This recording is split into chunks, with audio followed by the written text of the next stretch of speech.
बिस्मिल्लाहिर्रहमानिर्रहीम अस्सलाम वालेकुम। होपफुली तमाम स्टूडेंट्स खैरियत से होंगे। स्टूडेंट्स, आज जो हमारा लेक्चर है उसमें हम एक्सरसाइज नंबर 6.5 इसके लास्ट टू क्वेश्चंस पे बात करेंगे, ठीक है, जो कि बहुत ही इंपॉर्टेंट क्वेश्चंस हैं। आप देख सकते हैं कि ये last two questions question number 9 and 10 ये वाले हैं, ठीक है। अब आप अपने बुक्स को अपने सामने रखेंगे लेक्चर के दौरान, ताकि जब मैं इसकी स्टेटमेंट पढूँ और फिर उसकी डायग्राम को ड्रा करूँ तो बुक की वर्डिंग आपके एटलीस्ट सामने हो, ठीक है। तो उसको देखते जाएं और सुनते जाएं, समझते जाएं कि किस तरीके से इसकी डायग्राम बनी है। सबसे पहले हम डायग्राम ड्रा करेंगे और फिर उसके बाद हम इसको सॉल्व करना शुरू करेंगे, ठीक है जी। तो क्लास, हम अगर क्वेश्चन नंबर 9 की स्टेटमेंट को शुरू करें तो उसमें लिखा हुआ है कि from a point A on ground at a distance of 200 metre, ठीक है, angle of elevation of top of a tower is alpha. तो इसको हम कुछ इस तरीके से ड्रा करेंगे कि फॉर एग्ज़ाम्पल हमारे पास ये बेस लाइन हो गई, ठीक है। अब इस बेस लाइन के यहाँ पे एक टावर है, ठीक है। लेट्स सपोज कि ये हमारे पास एक टावर है, ठीक है। तो इसको मैं यहाँ पे लेबल भी कर देता हूँ कि ये हो गया टावर, ठीक है। अब वो ये कहता है कि एक पॉइंट ए है जो इस टावर से 200 मीटर डिस्टेंस पे है, यानी कि इस टावर से अगर मैं चलूँ और यहाँ तक आ जाऊँ तो ये जो फासला बनता है वो 200 मीटर्स का बनता है, ठीक है। अब वो कहता है कि इस पॉइंट से, इस पॉइंट को चले हम ए कह देते हैं, जैसे कि बुक में भी उसने नाम दिया हुआ है ए। तो यहाँ से अगर टॉप ऑफ द टावर तक हम एंगल ऑफ एलिवेशन ड्रा करें तो वो कैसे बनेगा। यहाँ से हम स्टार्ट लेंगे और टॉप ऑफ द टावर तक जाएंगे, ये जाएंगे, और यूँ हमारे पास इधर एक एंगल बना और इस एंगल को हमने बोला अल्फ़ा। अब ये एंगल की कोई वैल्यू उसने टिपिकल नहीं दी, उसने बस कह दिया है कि वो अल्फ़ा है। आगे लिखा हुआ है there is another point B 80 metre nearer to the tower. अब एक और पॉइंट भी है जिसका नाम है बी, जो कि 80 मीटर करीब है टावर से, यानी कि इसकी निस्बत 80 मीटर करीब है। मिसाल के तौर पे अगर मैं यहाँ से 80 metre near to the tower move करूँ, यानी कि मैं यहाँ पे मौजूद हूँ, अब मैंने टावर के नज़दीक जाना है, तो टावर ज़ाहिर है इस तरफ है, तो मुझे यहाँ से नज़दीक जाने के लिए इस तरफ मूव करना होगा।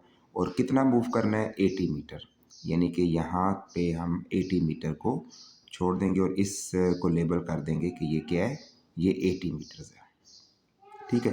तो अब यहाँ पे एक नया पॉइंट हमें मिल जाएगा और उस नए पॉइंट को हम बी कह देंगे, ये पॉइंट बी है। अब यहाँ से जो एंगल बनता है टॉप ऑफ द टावर का वो बीटा है, तो इधर से अगर मैं टॉप ऑफ द टावर तक दोबारा से एक एंगल बनाऊँ, ठीक है, तो वो ये बन जाएगा और ये जो एंगल है ये बीटा कहलाएगा, इसको हम कह देंगे बीटा। अब हमें ये कहा जा रहा है कि इफ़ टेन अल्फ़ा, एक वैल्यू आपको हेल्पिंग वैल्यू दी जा रही है 2/5, टेन अल्फ़ा आपको दिया जा रहा है 2/5। Find the height of the tower and value of beta. आपने height of the tower find करनी है, जिसको हम चलें नाम दे देते हैं एच का, यानी यहाँ से लेके यहाँ तक की जो सारी हाइट है इस टावर की, इसको हम एच मान लेते हैं। तो हमने सबसे पहले तो एक एच फाइंड करना है और फिर उसके बाद वैल्यू ऑफ बीटा फाइंड करनी है, यानी कि एक एच आपने फाइंड करना है और दूसरा वैल्यू ऑफ बीटा, ये आपने फाइंड करना है, ठीक है। तो ये हो गया जी आपकी डायग्राम, और अब हम ज़रा चलते हैं इससे आगे और देखते हैं कि हम इसको सॉल्व कैसे करेंगे।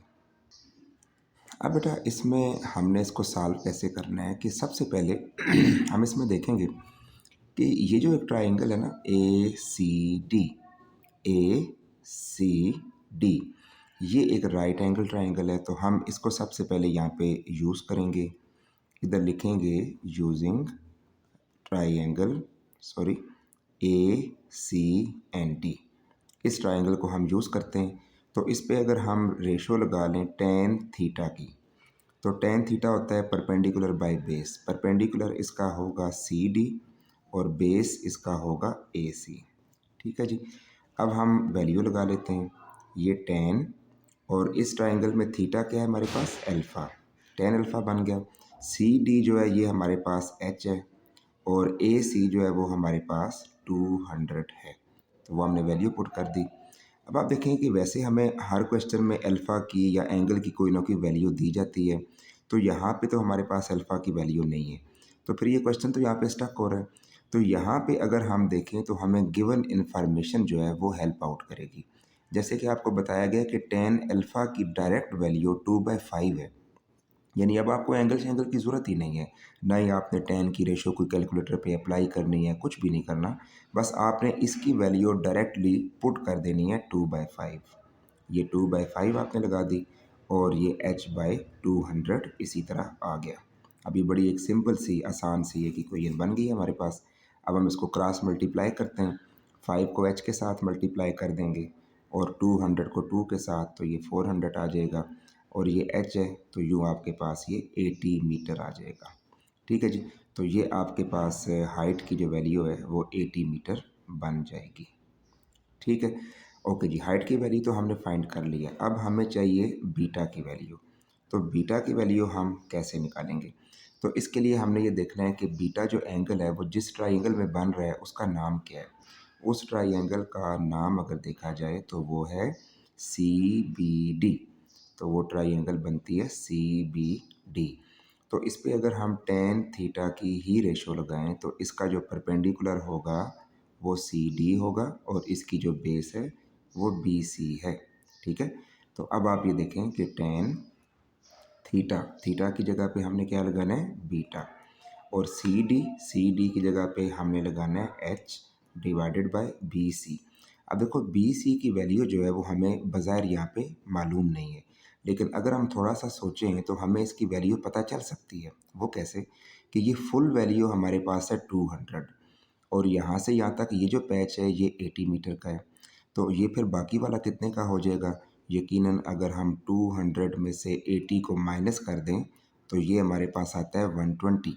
तो 120, ये 120 लिखा हुआ है, 120, तो 120 जो है ये इसकी लेंथ हो जाएगी। ठीक है, बी सी की लेंथ हो जाएगी 120।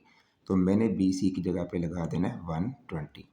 मज़ीद अगर देखा जाए तो टेन बीटा जो है उसमें एच की वैल्यू हमने फाइंड की हुई है। देखें ये वैल्यू फाइंड की हुई है, तो वो यहाँ पे हम पुट कर लेंगे 80 डिवाइडेड बाय 120। ठीक है, अब हमने यहाँ से टेन बीटा की वैल्यू कैसे निकालनी है, इधर हमारी कैलकुलेशन होगी। तो 80 को 120 से हम डिवाइड करते हैं, 80 डिवाइडेड बाय 120, तो ये आपके पास आ जाएगा 0.66। ठीक है, और अगर हमें बीटा की वैल्यू चाहिए तो हम टेन इन्वर्स कर लेंगे 0.66 करके। ठीक है, तो अब हम टेन इन्वर्स की वैल्यू निकाल लेते हैं, तो देखते हैं कि क्या आता है। शिफ्ट दबाएंगे, शिफ्ट के साथ टेन आ जाएगा और फिर 0.66 है, तो ये आपके पास 33.42 डिग्री आंसर आ जाएगा बीटा का। ठीक है जी, तो ये है बीटा का आंसर और हाइट की वैल्यू भी आपने निकाल ली, तो यूँ आपके पास ये दोनों वैल्यूज़ निकल आई। ठीक है जी, अब अगर आप क्वेश्चन नंबर 10 पे गौर करें, अपनी बुक्स पे आप देखें, मैं साथ साथ स्टेटमेंट पढ़ता हूँ। लिखा हुआ है कि a boat moving away from a lighthouse 206.6 metre high. यानी हम अगर डायग्राम शुरू करें तो सबसे पहले हमें ऐसे बेस लाइन बनानी है और इस बेस लाइन पे इस तरह एक लाइट हाउस होता है, ये हमारे पास एक टावर की तरह होता है इस तरह। ठीक है, वर्टिकल प्लेन पे। तो इसकी जो हाइट दी जा रही है वो है 206.6, ठीक है, मीटर्स। ये इसकी लाइट हाउस की हाइट। अब कहता है जी कि एक बोट है जो इससे दूर जा रही है। ठीक है, बोट अब इससे दूर जा रही है, मतलब इस तरफ जा रही है। ठीक है, ऐसे उसकी मूवमेंट हो रही है। Takes 120 seconds to change the angle of elevation of top of the lighthouse from 60 degree to 45 degree. यानी वो ये कहता है कि पहले जो बोट खड़ी हुई थी वो यहाँ पे थी, यानी कि उसकी इनिशियल पोजीशन ये थी। थोड़ी देर के बाद वो जो बोट है वो यहाँ से दूर जा रही है, क्योंकि बुक में अल्फाज यूज़ हुए हैं कि वो उससे दूर जा रही है, मूविंग अवे। तो वो बोट थोड़ी देर के बाद यहाँ पहुँच जाती है। ठीक है, अब लेट्स सपोज कि पहले जो उसका एंगल बन रहा था, बोट पहले यहाँ थी तो इसका पहले एंगल बन रहा था top of the light house, तो वो था 60 डिग्री। वो हम लिख लेते हैं 60 डिग्री। बाद में जब बोट जो है वो नई पोजीशन पे चली गई, दूर चली गई, तो अब जो उसका एंगल ऑफ एलिवेशन बन रहा है वो अकॉर्डिंग टू स्टेटमेंट वो बनता है 45 डिग्री का। वो कितना है? 45 डिग्री का है। अब वो कहता है find the speed of the boat. आपने स्पीड ऑफ बोट निकालनी है। तो ये इस सेंस में क्वेश्चन थोड़ा सा डिफरेंट होगा जी। ठीक है, स्पीड ऑफ बोट हमने फाइंड करना है कि वो कितनी है। ठीक है, तो चले हम स्टार्ट करते हैं इस क्वेश्चन को। सबसे पहले इनके नेम्स कर लें, ए बी सी और डी। तो फर्स्ट ऑफ ऑल हमने ऐसे करना है, ए बी को भी हम कोई नेम दे देते हैं यहाँ पे एक्स, और बी सी को हम नेम दे देते हैं वाई का। ठीक है, तो अब हम इस क्वेश्चन को स्टार्ट करते हैं। सबसे पहले हम यूज़ करेंगे ट्राइंगल, ये जो स्मॉलेस्ट ट्राइंगल है D B C, triangle D B C. तो इस पे अगर हम टेन थीटा की रेशो अप्लाई करें तो tan theta perpendicular D C और बेस बी सी। ठीक है, ये हो जाएगा। अब ये टेन है और 60 डिग्री एंगल की वैल्यू है, और डी सी की वैल्यू 206.6 है, और बी सी की जगह पे हमने वाई लगा दिया।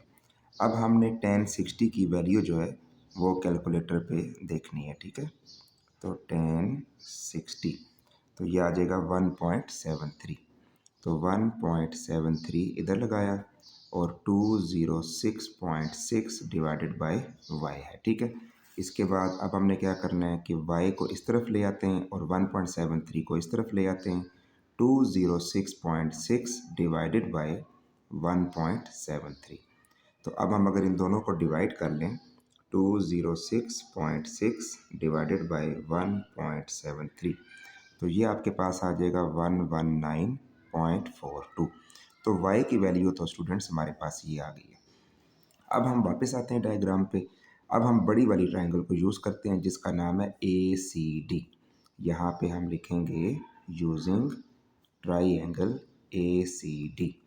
तो अगर हम इसको यूज़ करें तो इस पे टेन थीटा की रेशो अप्लाई होगी।